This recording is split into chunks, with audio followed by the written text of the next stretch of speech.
കോഴിക്കോട് ബേപ്പൂർ തുറമുഖത്ത് നിന്ന് കാണാതായ മത്സ്യത്തൊഴിലാളിയുടെ മൃതദേഹം കണ്ടെത്തി. തമിഴ്നാട് തൂത്തുക്കുടി സ്വദേശി ശെൽവമാണ് മരിച്ചത്. ലക്ഷദ്വീപിൽ നിന്ന് എത്തിയ MC മൗല എന്ന ഉരുവിലെ ജീവനക്കാരനാണ് തൂത്തുക്കുടി സ്വദേശിയായ ശെൽവം. രാത്രി ജോലി കഴിഞ്ഞ് ഉറങ്ങുന്നതിനിടെ അപകടത്തിൽപ്പെടുകയായിരുന്നു. ഉരുവിന്റെ ക്യാബിന് മുകളിൽ കിടന്നുറങ്ങിയ ശെൽവം അബദ്ധത്തിൽ ചാലിയാർ പുഴയിലേക്ക് വീണു. ശബ്ദം കേട്ട് കൂടെയുണ്ടായിരുന്നവർ തിരച്ചിൽ നടത്തിയെങ്കിലും കണ്ടെത്താൻ കഴിഞ്ഞില്ല.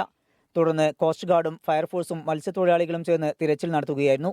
പുലർച്ചെയുണ്ടായ അപകടത്തിൽ കാണാതായ ശെൽവത്തിന്റെ മൃതദേഹം രാവിലെ 9 മണിയോടെയാണ് ഉരുവിന്റെ സമീപത്തു നിന്ന് കണ്ടെത്തിയത്. മൃതദേഹം കോഴിക്കോട് മെഡിക്കൽ കോളേജിലേക്ക് മാറ്റി. പോസ്റ്റ്മോർട്ടം നടപടികൾക്ക് ശേഷം ബന്ധുക്കൾക്ക് വിട്ടുനൽകും. 24 കോഴിക്കോട്.